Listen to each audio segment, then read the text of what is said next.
Et bienvenue à tous et à toutes, fans de One Piece, adeptes de théorie et autres otaku.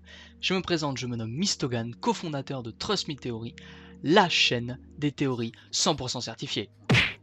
J'en profite pour me présenter aussi puisque je suis Styris, le deuxième cofondateur de la chaîne. Donc, cette chaîne a pour but en fait de vous faire découvrir des théories auxquelles vous n'auriez même pas pensé. Certaines d'entre elles ont demandé des centaines d'heures de recherche pour parvenir à une théorie concrète. Et en plus, tout ça avec des preuves. Et allons-y pour notre première théorie, let's go!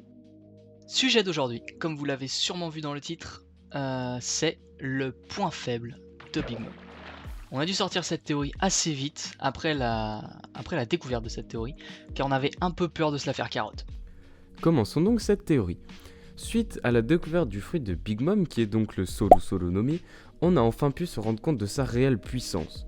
Son fruit du démon lui permet en fait de contrôler les âmes, et donc elle peut par exemple retirer l'âme de certaines personnes pour la mettre dans des objets. Et donc on peut dire qu'avec un fruit tel que le sien, plus l'influence qu'a Big Mom, elle mérite sans conteste son titre de Yonko. Mais il y a alors une question qui vient directement à l'esprit, c'est quel pourrait être alors son point faible ?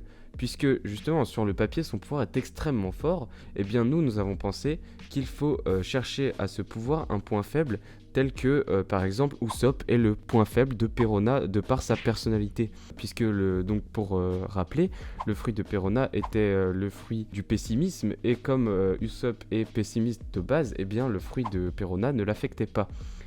Et de plus, on sait que le manga d'Oda est construit comme un véritable rouage, où tout s'imbrique et tout s'induit. Il ne laisse rien au hasard, et c'est donc ce qui nous a aidés et poussé à rechercher ce qui pourrait être le point faible de Big Mom.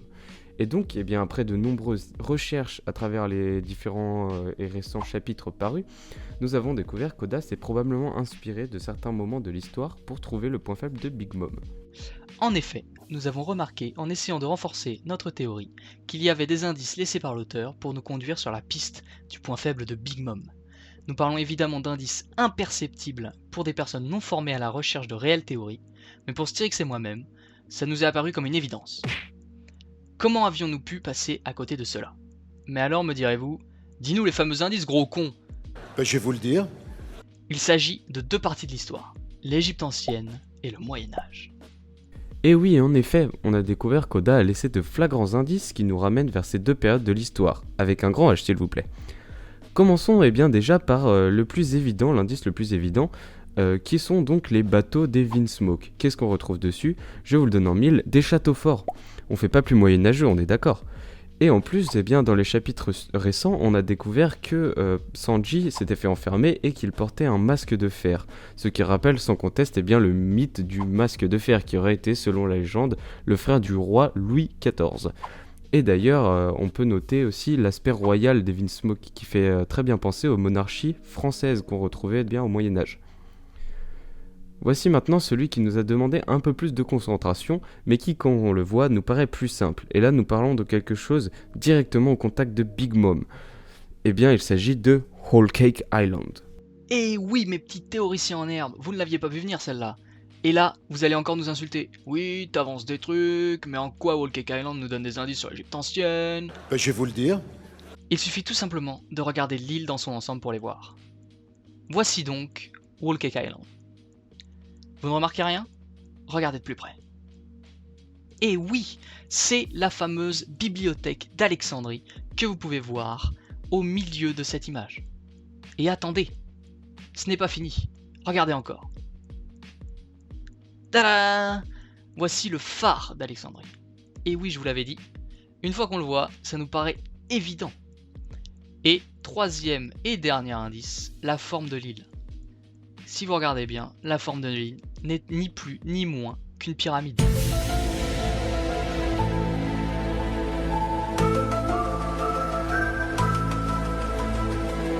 Nos recherches nous ont finalement conduit à une certaine catégorie de personnes en lien avec ces deux parties de l'histoire.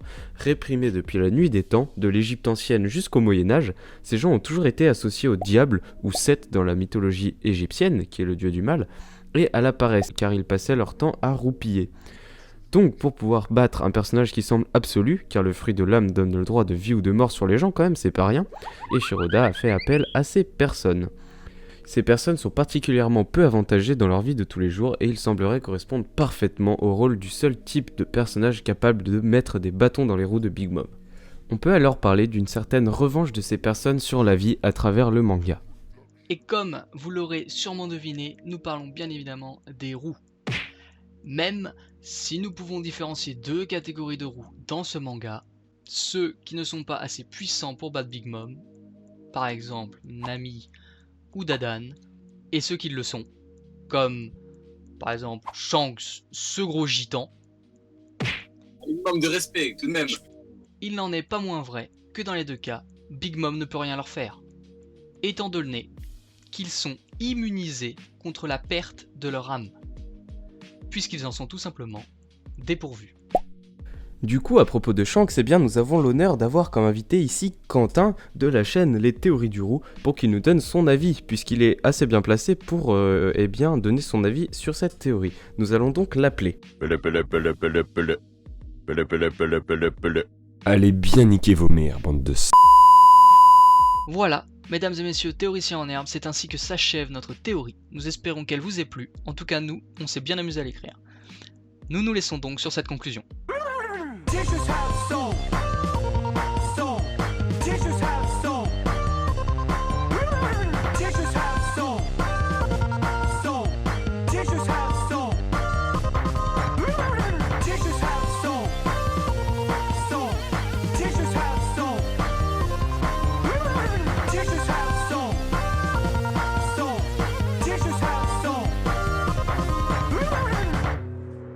Every day of my life.